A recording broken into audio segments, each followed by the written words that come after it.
Suspense.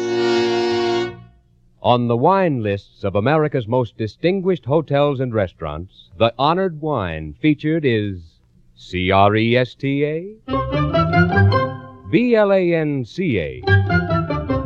Cresta, Blanca, Cresta Blanca, Cresta Blanca. Yes, Cresta Blanca wines are featured in America's smartest dining places because these treasured wines are favorite selections of those who know fine cuvées. Let Cresta Blanca California wines lend gracious distinction to your dining, too. Enjoy delightful Cresta Blanca Burgundy, Sauterne, or any Cresta Blanca table wine soon. Shenley's Cresta Blanca Wine Company, Livermore, California. And now, Shenley brings you radio's outstanding theater of thrills. Suspense. Presented by Roma Wines. That's R-O-M-A. Roma Wines. For your everyday enjoyment. Tonight, Roma Wines of Fresno, California bring you Jerome Cowan in Mortmain, a suspense play produced, edited, and directed for Shenley by William Spear.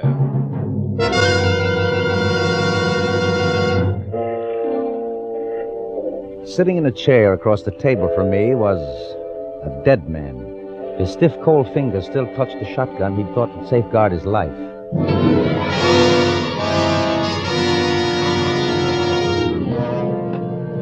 Police Chief Martin couldn't seem to sit still a minute. He kept pacing the floor behind me, back and forth, back and forth.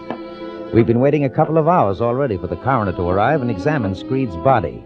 Meanwhile, every cop in the city was out looking for George Perry, the obvious murderer. Where the devil was that coroner? You know, it's not the pleasantest thing in the world to sit around a dirty kitchen with nothing to do but stare into the face of a dead man and think. Think how it all started that day less than 3 years ago when George Perry, my law partner at the time, Sam, walked into our office and told me the good news. Sam, oh boy, congratulate me. What for? You're looking at the next district attorney. What? You? Yep, it's in the bag. I've just come from a talk with Harry Polk, and he told me that when the committee holds its meeting next month, they're going to nominate none other than yours truly. I see. And that's as good as election in this town. Yeah, but I thought... You thought you were going to get it, huh? I'm sorry, Sam. I just assumed you did get it, really. I didn't go looking for it, you know that, but they picked me for some reason. And what's the difference, Sam? What's good for me is good for you. We're partners, aren't we? And we'll stay partners. Oh, yes, of course. Congratulations, George. You don't really mind, do you, about the nomination? Oh, no, it doesn't matter. Well, I thought not. After all, my being the DA will bring the firm a lot of business, Sam. Well, I got to go tell Alice. She'll be tickled pink to hear the news. But keep it under your hat, Sam. It's not official until the committee meeting. I understand.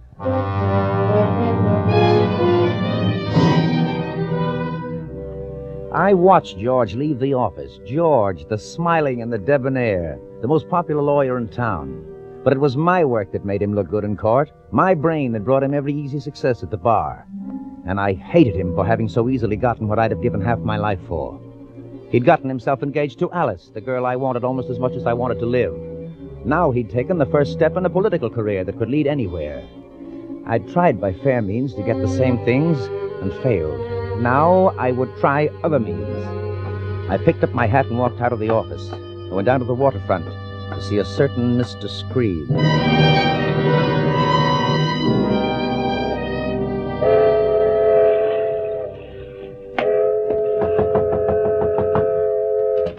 Yes. Oh, hello. Let me in quick. I don't want to be seen. Yeah, sure. Come in. Are you alone? I always am. It ain't quite right, is it, Mr. Boston? Coming to see the foreman on a case you're going to try tomorrow? I'm not going to try that case tomorrow. I know I picked the jury today, but I won't be at the trial. My partner will be trial counsel. Well, it still ain't right, it seems to me. Never mind that, Screed. I think you and I can get along. Always aim to get along. Not that I got rich at it, but I ain't complaining. Not too much. Listen, Screed, I know you're hard up. It ain't no secret. I guess everyone in the city knows that. I can put $10,000 in your way, Screed. Huh? Cash. 10,000? Hey, that case don't rate no 10,000. Why, you could buy the complaining witness for a tenth of that. I know. I'm not interested in the case as a case. But I am interested in your being the foreman of that jury. I don't get it. First, let's understand each other. I'm offering you $10,000 for certain services. Are you interested? You kidding? Why, for 10 grand, I'd just about commit murder. I thought I had the right man. Now listen. Hello, I'm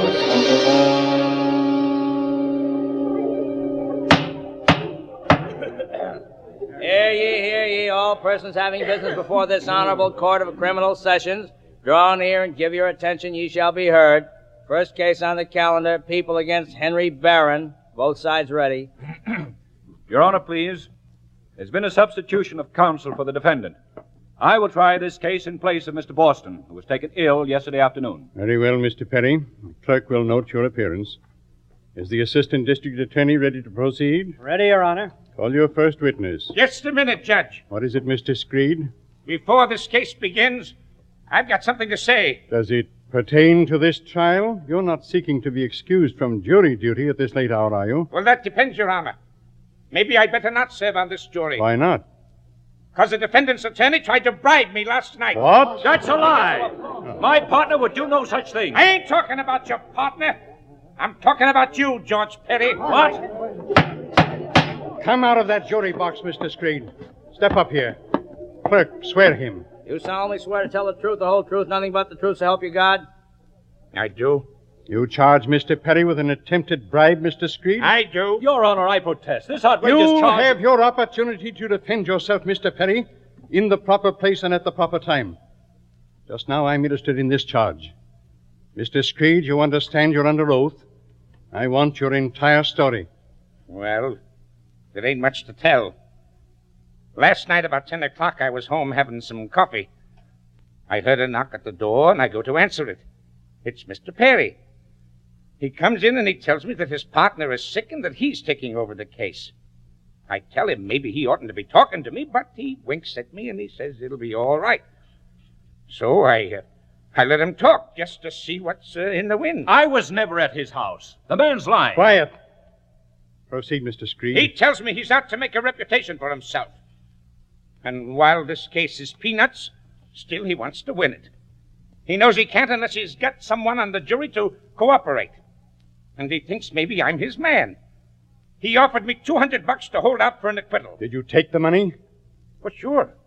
Sure, I played right along, Your Honor. I told him I'd do what he wanted, but all the time, I was just kidding him. See, I was going to tell you what happened just as soon as court opened. Here, Your Honor. Here's the 200. Brand new $100 bills. Why didn't you notify the authorities sooner? Well, there wasn't no hurry, was there, Judge? He wasn't going to run away. And I knew I could spill the beans this morning instead of wasting half the night down at headquarters. Your Honor, may I question that man? You may not. But he's crucifying me with a wicked lie. I should have the right to defend myself, to cross-examine him. You will have that right in the proper forum. I declare a mistrial in the case before me. The Assistant District Attorney will obtain a copy of the minutes for preparation for the presentation to the grand jury. Bailiff, you will place Mr. Perry under arrest. Court's adjourned.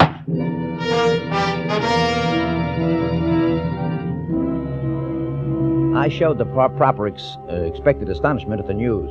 I expressed my sympathy in 100 different ways. I even arranged bail and took on my partner's defense personally. And when I spoke to George, already half broken under the strain, and to Alice, filled with worry and doubt, I was as calm and assured as a retired bank president. Why, it's as plain as the nose on your face, George. It's a political trick.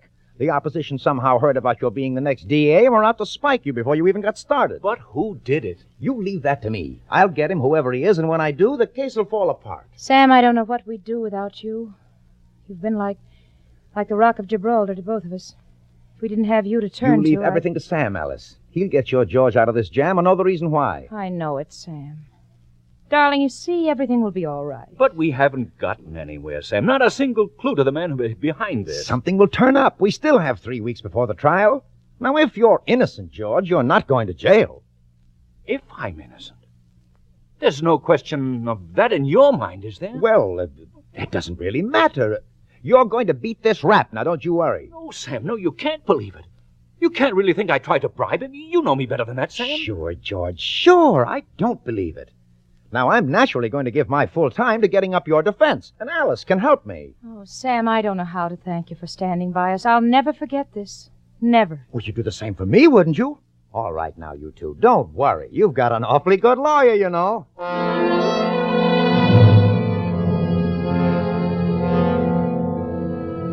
got George to go away up to Fieldstone for a few weeks.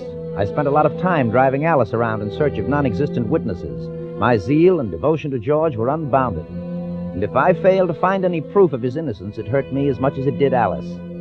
In time, even she began to wonder, to have a gnawing doubt.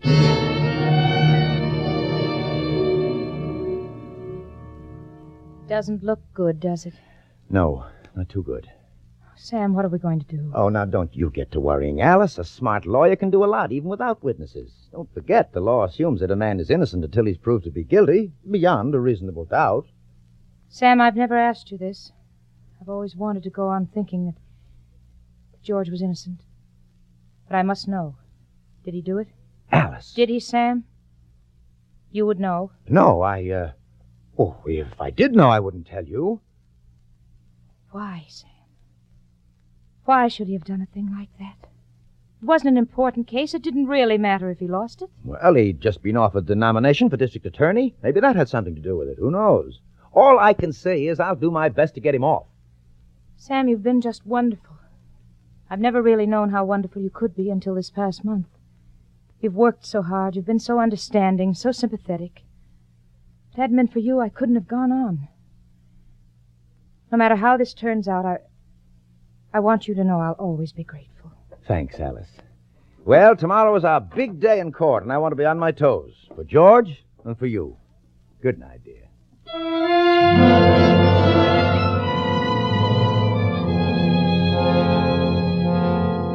I was brilliant in court that day. Every legal dodge, every technicality that the law allowed, I made use of. From the last spectator in the last crowded row to the judge on the bench. They all knew that I was putting up the greatest legal fight they'd ever witnessed.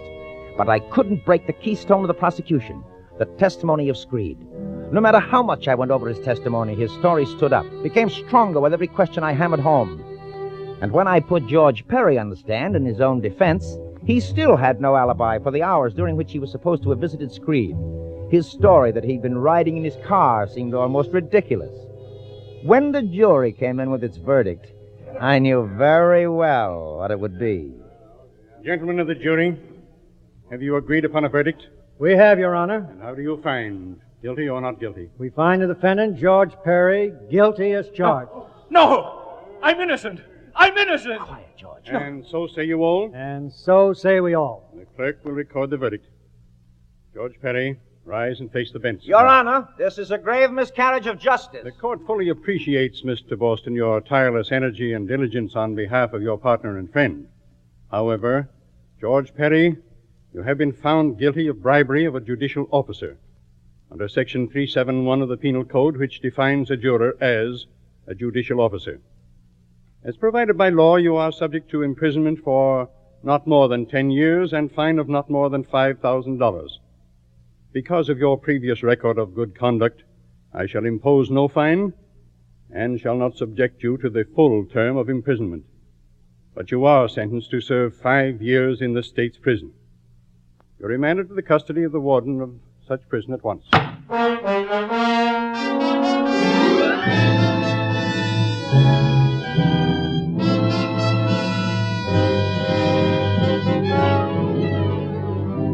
For suspense, Roma Wines are bringing you Jerome Cowan in Mortmain.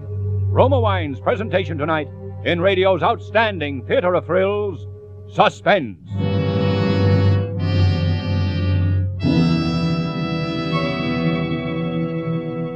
Suspense, radio's outstanding theater of thrills, is being brought to you by Roma. That's R-O-M-A, Roma Wines, America's largest selling wines.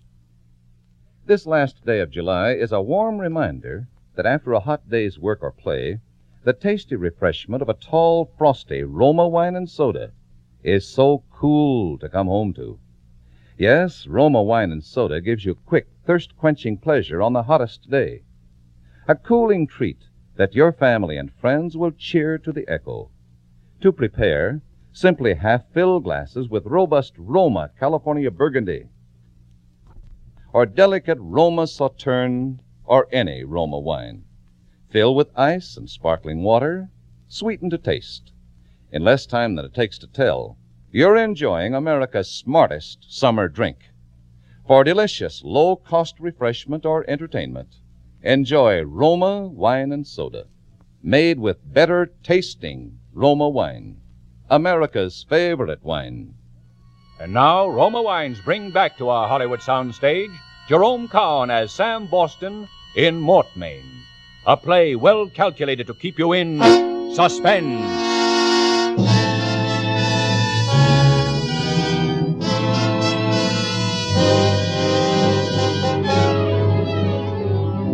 So I lost the case. But losing that one, of course, helped me. I gained a swift popularity not only with the public, but with the politicians who have an eye open for brilliant lawyers. It wasn't long before I was having a little talk with Harry Polk and was being offered the nomination that should have been mine in the first place. The next thing I wanted was Alice. For the next year and a half, I was after her until finally she said yes, and our engagement was announced. The whole town congratulated us. And then George, with time off for good behavior, came home from prison. One afternoon, I went to call on Alice. He was there. Hello, Sam. George, you're crazy to have come back here. You should have gone where you're not known, started new, where your record won't be held against you. I don't want to start new. I came back here for a purpose. And that? I'm going to find the man who framed me, and when I do, I'll kill him. Oh, that's not good. Not good to talk that way, I know George. you both think I'm guilty. Everyone else thinks so. But I know I'm innocent, and I'm going to prove it if it takes me the rest of my life. How are you going to live? No job, no money. I'll get something to do. I'll shine shoes if I have to. Oh, I wish I could help you, George. But you realize my position. I'm not looking for help from anyone. Okay, George. But if you want my advice... I'm not taking advice anymore, Sam. Not from you or anyone else. I'm in this on my own. And I'll get him. Alice, you mustn't see George. Why not? I can't allow it, Alice. My fiancé consorting with a jailbird. My reputation doesn't permit such things. George may have been in jail, but he's not a jailbird. Well, it amounts to the same thing. I demand you stop seeing him. Sam. What? I'm going to break our engagement. George needs me. He needs me desperately, and I want to help him. Alice, you can't mean you're still in love with him. Oh, I don't know. After all these months, it's hard to say whether I'm in love with him or not. But he needs help, and I'm the only one he can turn to. Well, what about me? You don't need me, Sam. I don't need you the way he does for a prop and a consolation prize. I love you, isn't that enough? You don't love me, Sam. I've always been second to your career. And now you're doing your best to ruin that career for me. How so? Don't you see what it'll mean? You're breaking your engagement at this time, just when I'm about to get the nomination for judgeship? Nobody respects a man who's been jilted. Just keep on going with me as though nothing had happened. Afterward, we can break off gradually. Yes. All right, Sam. Now, I think you'd better go.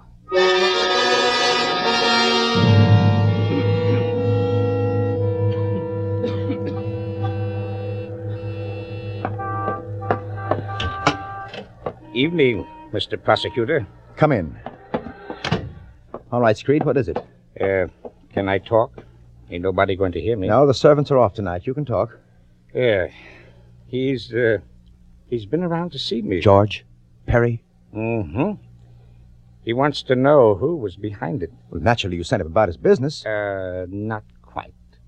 Said I might have something for him, maybe. What do you mean? He showed me a roll of bills. Came close to 5,000. It was mine for just one name. That's all he wanted, just the name. Do you know what would happen to you if you so much as hinted at it? I know I'd get $5,000 from Mr. Perry. And 10 years in jail for perjury and accepting a bribe. I still have your written statement, you know, right here in my safe. You couldn't use it. Oh, couldn't I? Why not? A confession that you'd been bribed to frame Perry. Bribed by an unknown man representing Perry's political opponents.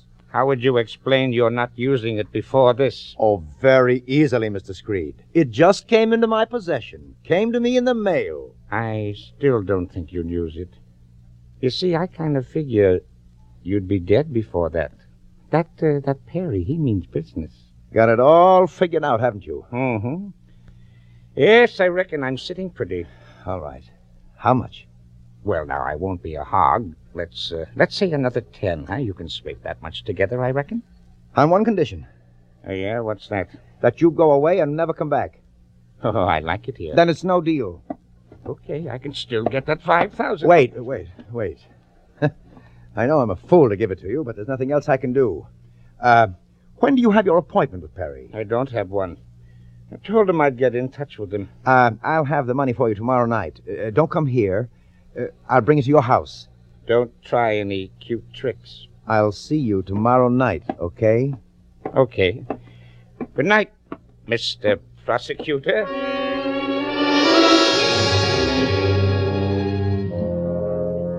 After he left, I wore the rug in my library while I thought about it. I knew this payment was only the beginning. Screed would go on with his blackmail until he bled me white.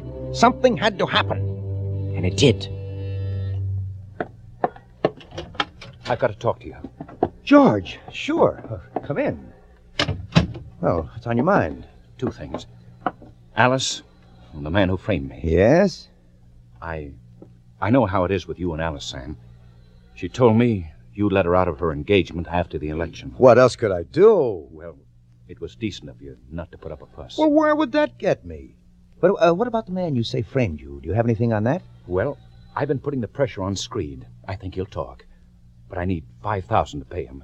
Oh. You know, I don't have that kind of money. I could get it from Alice, but I'd rather not. You want me to give it to you? Would you? Now listen to me, George. If I thought paying him $5,000 would do any good, I'd let you have it. But it won't. He'll just take your money and give you a runaround. But, Sam, if... Let me finish. You know what would happen to him if you shot off his mouth? He'd be killed. He knows that, too. He's not going to talk for $5,000 or $50,000. Forget it, George. Maybe you're right, Sam. I just thought... I know you're willing to grab at any straw. And there's another thing. Your loose talk about killing the man who framed you. The police know about it, and if it weren't for me, you would have been picked up. I understand you've gone and bought yourself a gun. Yes, I did. Give it to me. I'll turn it in. All right, Sam.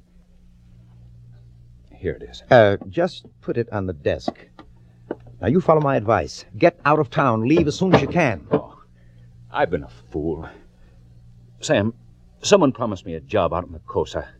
I'll go tomorrow night. Alice can follow me after election. And, Sam, thanks. Thanks for pounding some sense into my head. Oh, you know how I feel about you, George. Yes, I know. And I wish you every success in the election, Sam. I know you'll make a good judge. Goodbye, George. And luck to you. You'll need it.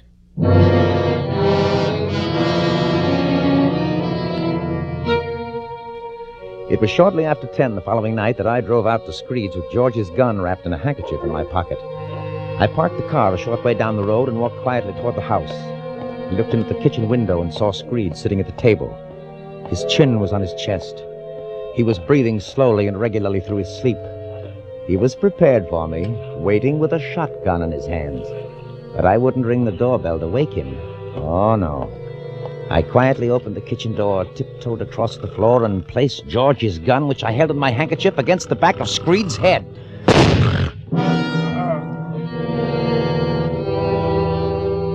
His head bobbed forward, and that was all. His body didn't move. His finger remained motionless on the cocked trigger of the shotgun resting on the table. Well, that was that. Two birds with one stone. Screed dead, George Perry the obvious murderer. I dropped the revolver on the floor and went out. And when I got home, I phoned Chief Martin. He said... What's on your mind, Sam? Martin, I'm worried. George Perry has been over at my house making all sorts of wild threats about killing the man who testified against him. I wish you'd send someone out there and get the old man to take precautions. Sure, Mr. Boston. I'll do that right away. I heard about Perry's talking wild. Maybe I ought to lock him up just to be on the safe side. Oh, I don't think you can. Not enough to hold him. But it might be a good idea to give Screed a bodyguard until I can have another talk with Perry. I'll tend to it right away.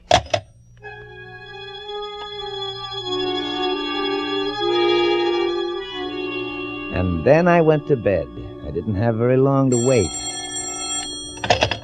Hello? Mr. Boston, I've got some bad news for you. Our man got out there too late. What do you mean? Screed's dead. Shot right through the head. Good heavens. Better come out here. I'll be there in half an hour.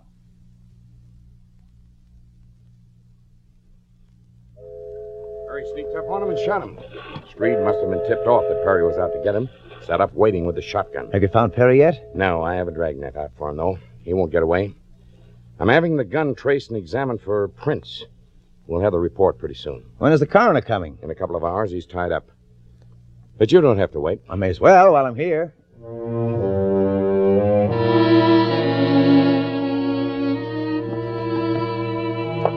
I sat down on the kitchen chair across from Screed. Now he'd never talk. And Alice, any last vestige of feeling she had for George would disappear with his arrest. Everything was working out fine. I looked at Screed. His position hadn't changed. His hand still clutched the shotgun, and I smiled, thinking how much he'd like to pull that trigger if he was still alive. And even as the smile crossed my face... Mr. Boston! Mr. Boston! Oh, my gosh, what's happened? The gun went off. My chest. What's the matter here? Let's have a look. Oh, my. Give it to me straight, Doc. Will I live or won't I? A couple of hours, more or less. You're certain? I'm sorry, Mr. Boston. Okay, I've got something to say. Get a stenographer. Take it all down.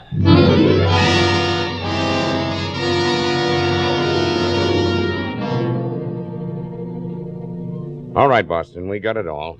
Don't talk anymore. So old Screed got to use his shotgun after all. Mortmain. What's that? Mortmain, the dead hand. It's a lawyer's joke, Doc. You wouldn't understand. Can't say I do. Oh, never mind. By the way, what was it? Some sort of miracle? Divine justice acting through a corpse? If you want to call it that. Really, just a tightening of the finger muscles that caused the trigger to be pulled back. We doctors call it rigor mortis.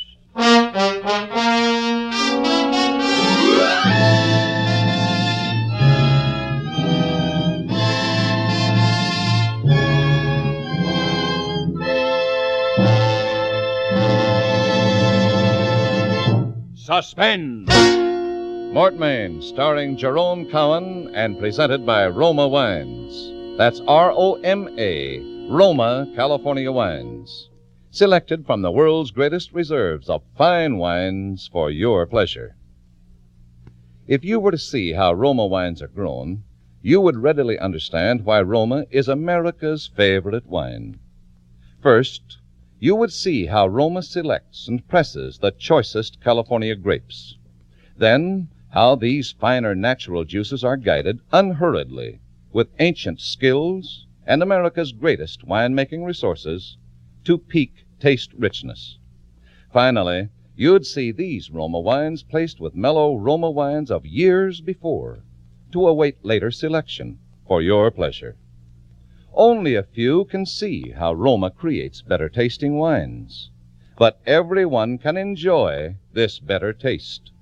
Whether your favorite wine is nut-like Roma California Sherry, Ruby Roma Port, or Golden Roma Muscatel, you'll find any Roma wine your best buy in better taste, for everyday enjoyment, for friendly entertaining. So, when you buy wine tomorrow, insist on Roma. Jerome Cowan may currently be seen in the 20th Century Fox production, Miracle on 34th Street. Tonight's suspense play was by George and Gertrude Fass. Next Thursday, same time, you will hear Walter Abel as star of Suspense. Produced and directed by William Spear for the Roma Wine Company of Fresno, California.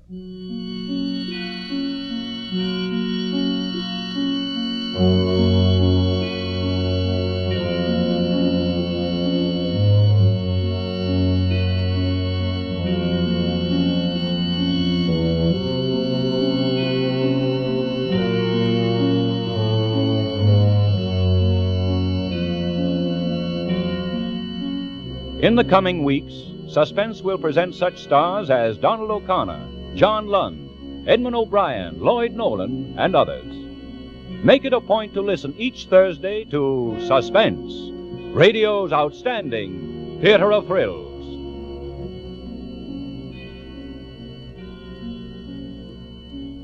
This is CBS, the Columbia Broadcasting System.